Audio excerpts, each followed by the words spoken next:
स्थान पर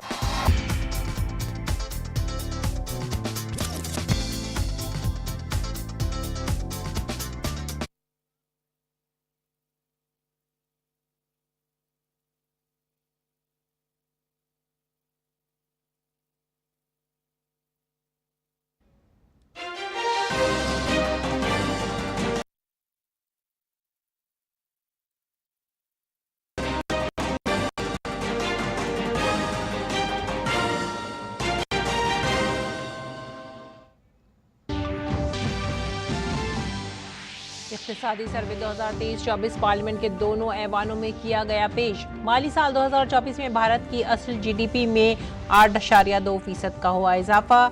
मुकर्ररा मजमूई सरमाए की तश्कील में भी 9% का इजाफा दर्ज। माली साल 2023 में औसतन 6.7% के बाद माली साल 2024 में खुर्दा इफरात ज़र कम होकर रही 5.4%।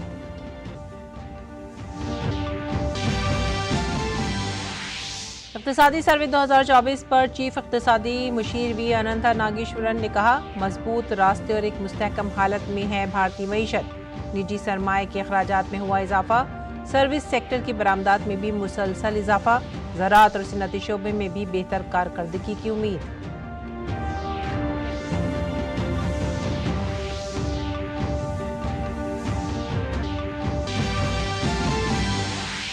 बजट इजलास से कबल वज़ीर आज़म नरेंद्र मोदी ने मीडिया से किया खिताब। कहा, कल पेश होने वाला बजट 2047 में विकसित भारत के ख्वाब को पूरा करने की रखेगा बुनियाद।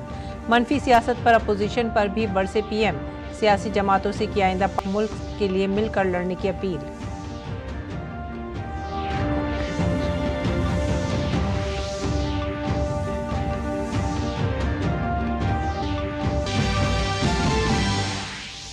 नीट यूजी इम्तिहान के मामले पर लोकसभा में अपोजिशन का हंगामा। वजीर तालीम धर्मेंद्र प्रधान ने कहा, इस मामले पर हुकूमत का रवैया शफाफ और मुनसिफाना है। पूरे एहतजाज को बताया सियासत से मुतासिर।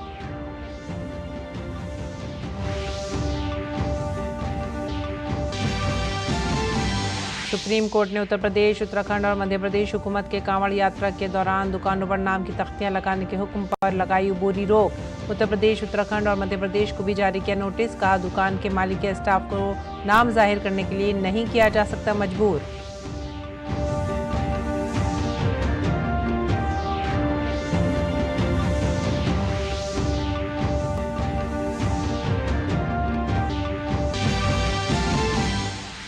सावन का पहला पीर आज। मुल्क भर के मंदिरों में उमड़ी शिव भक्तों की भीड़। कांवड़ यात्रा के इंतजाम सख्त।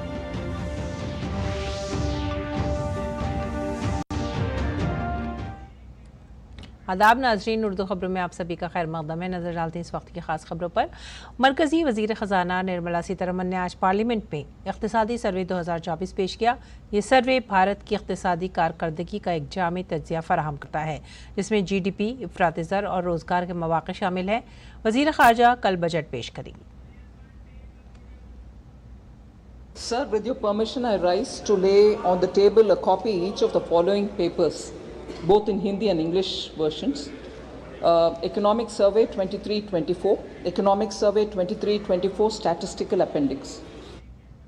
इक्तिसादी सर्वे 2024 राज्यसभा में वजीर मुमलिकत बराए खजाना पंकज चौधरी ने पेश किया।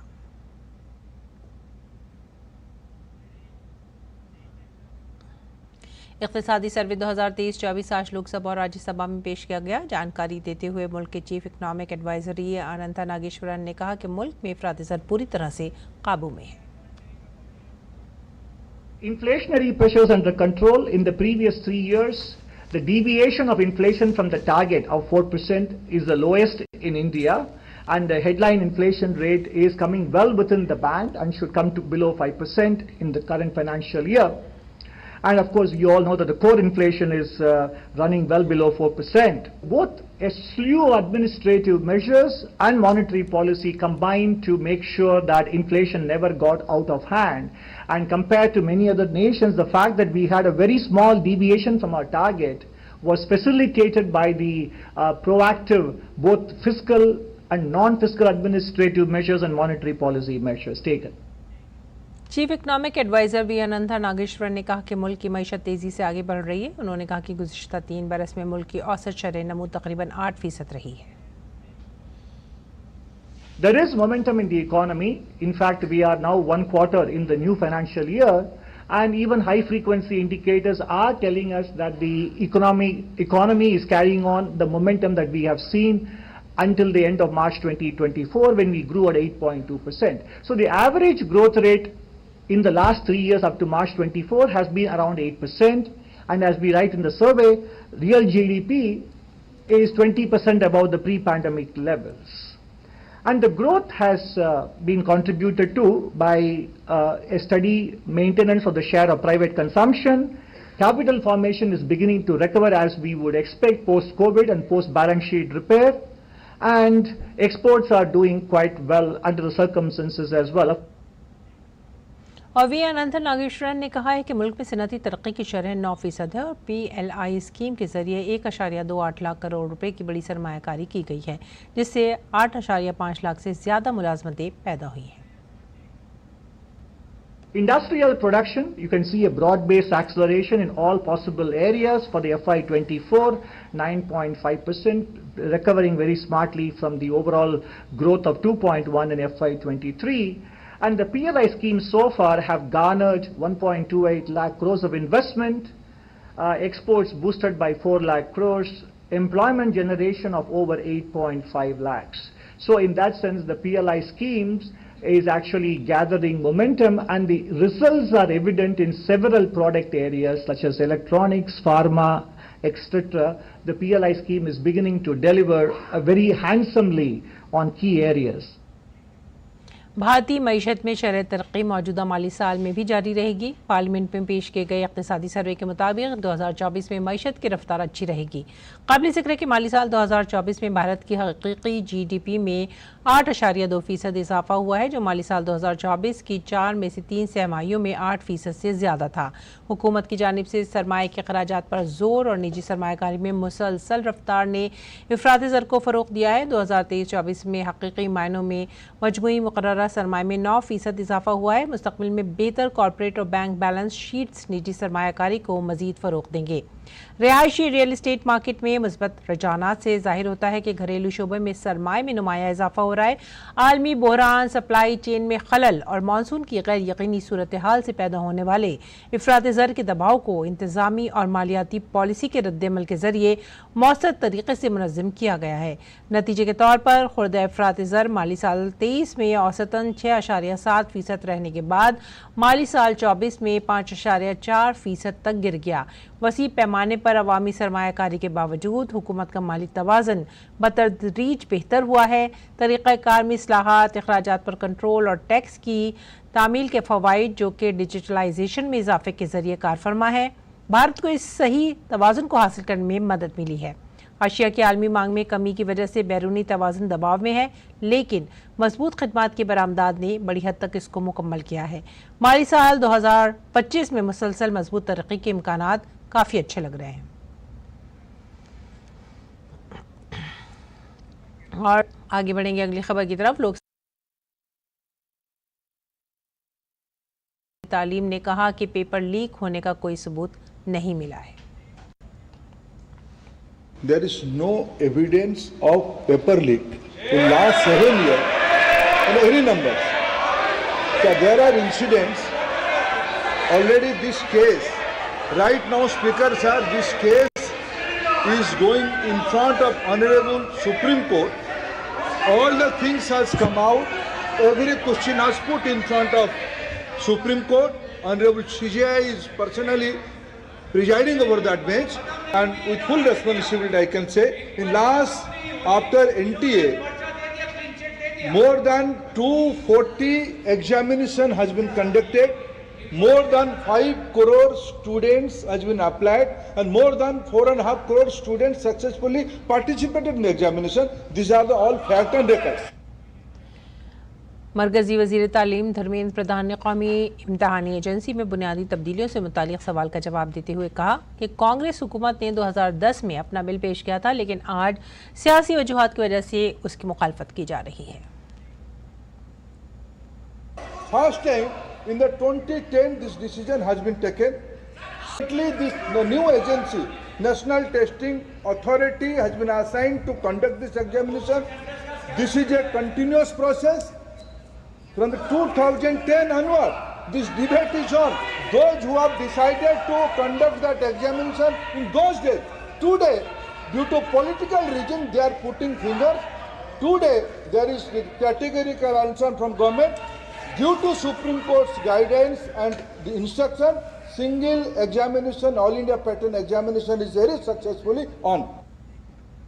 मरकजी वजीर तालीम धर्मेंद्र प्रधान ने कहा कि हुकूमत कुछ नहीं छुपा रही है। पटना में सिर्फ एक मामला सामने आया और बिहार पुलिस मामले की तहकीकात कर रही है।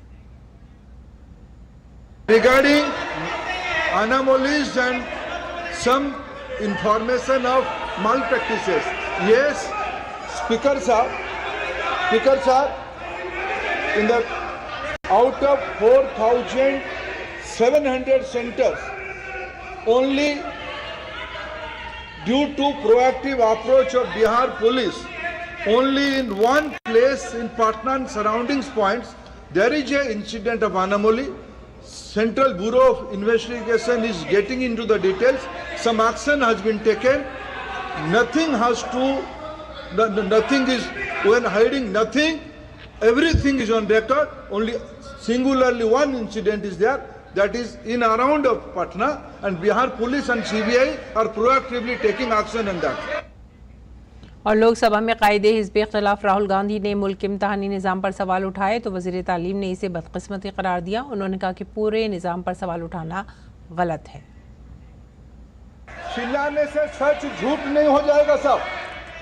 ये जो कहा गया देश की अभी की एग्जामिनेशन सिस्टम रबिश है सर, इस दुर्भाग्य बजट बताया। उन्होंने कहा कि ये बजट 2047 तक तरक्की याफ्ता भारत के ख्वाबों को तक़वियत देगा।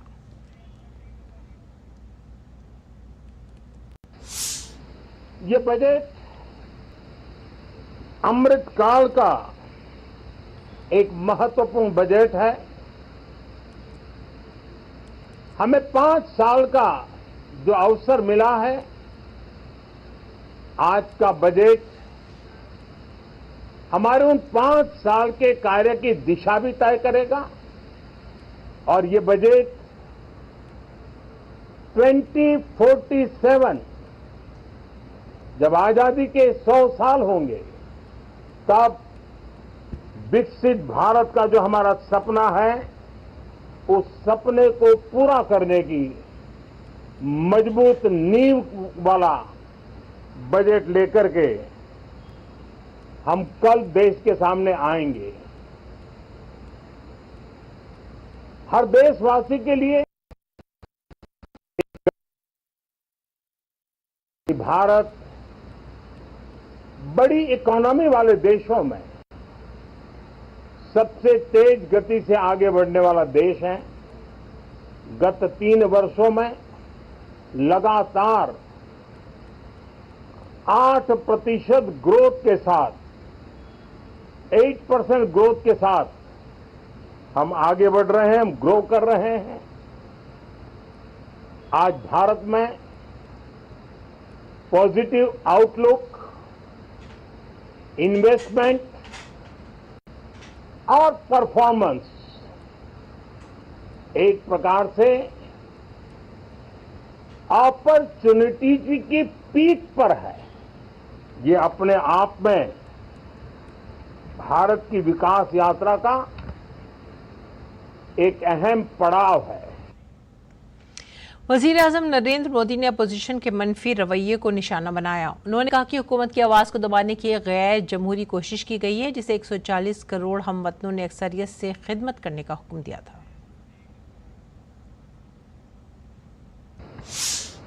कि पार्लियामेंट के नए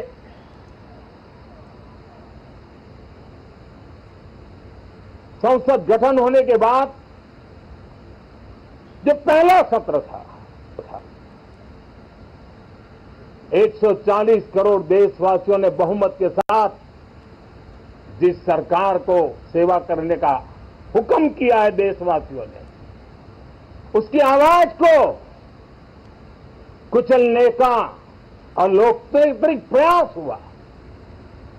2.5 घंटे तक देश के प्रधानमंत्री का गला घोंटने का, उनकी आवाज को रोकने का, उनकी आवाज को दबाने का लोकतांत्रिक परंपराओं में कोई स्थान नहीं हो सकता है और इसका कोई पश्चाताप तक नहीं है, दिल में दर्द तक नहीं है।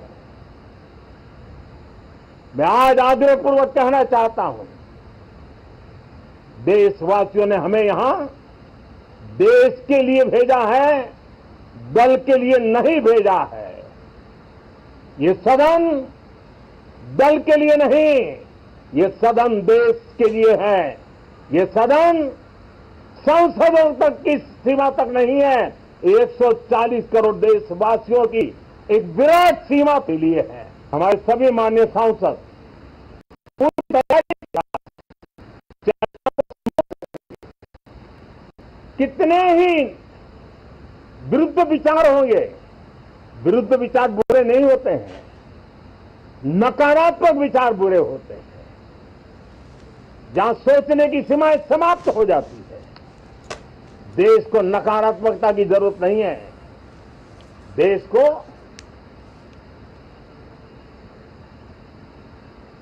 एक विचारधारा,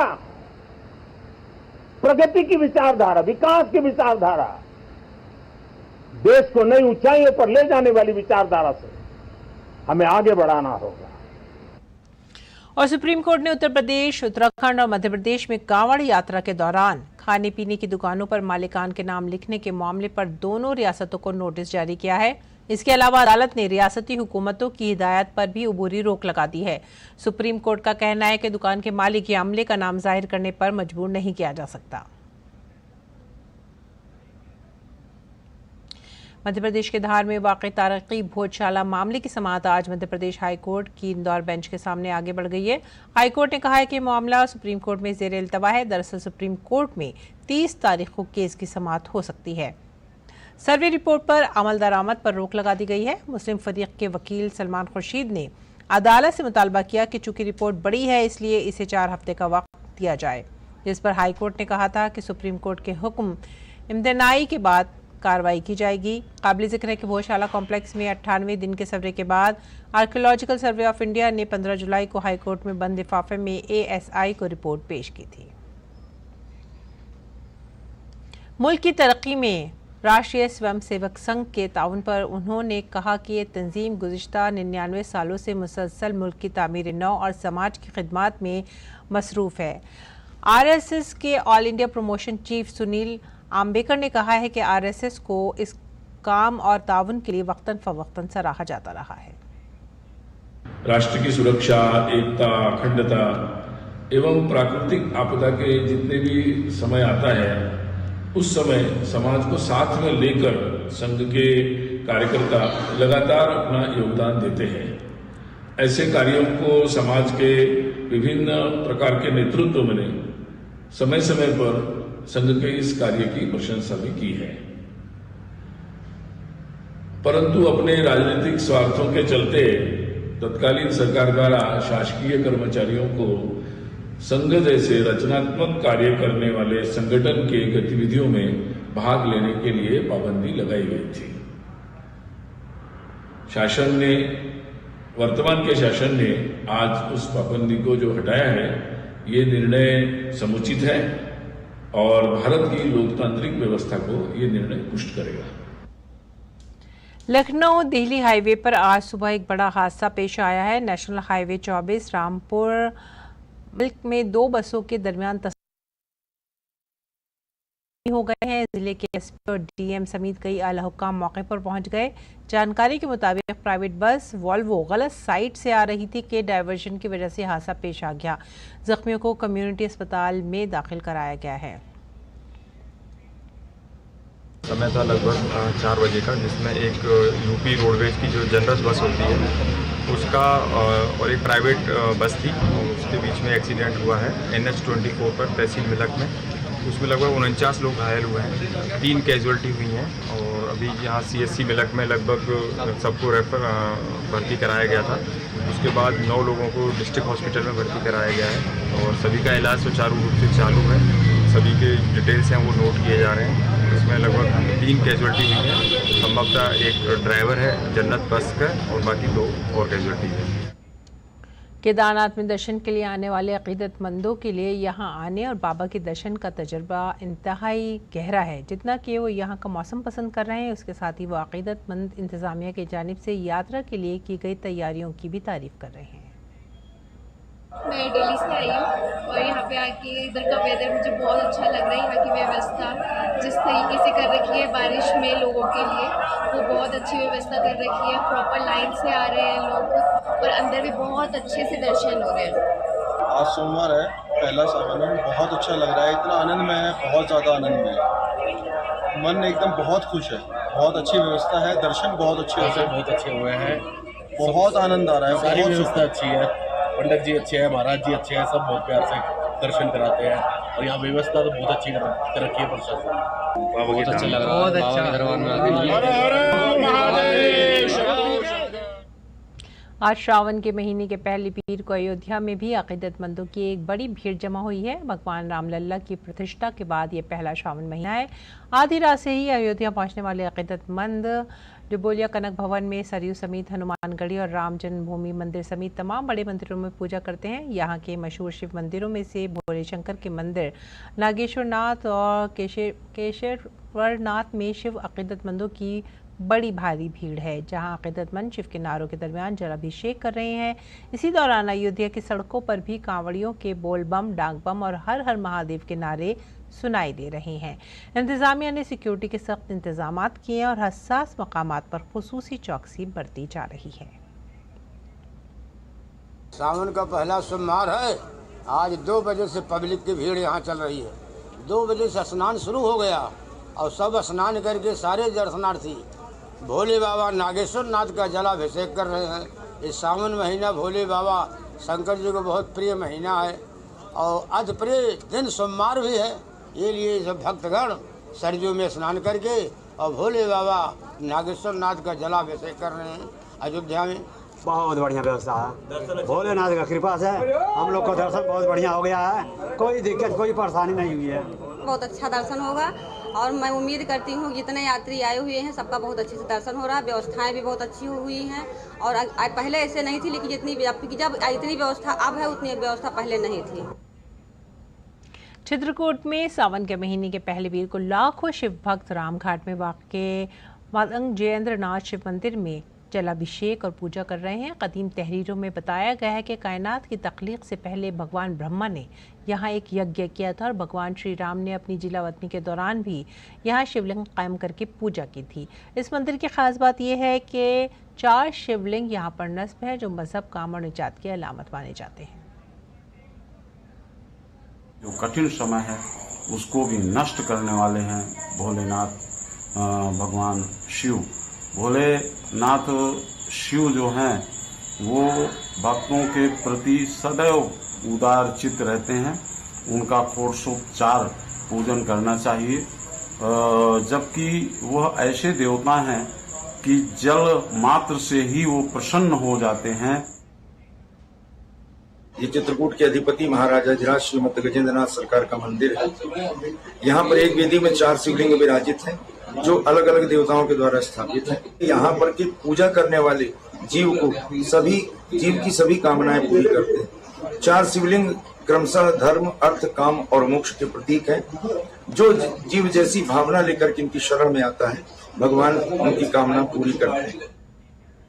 इसके साथ ही आप हमारी पूरी टीम को दीजिए इजाजत। आदाब।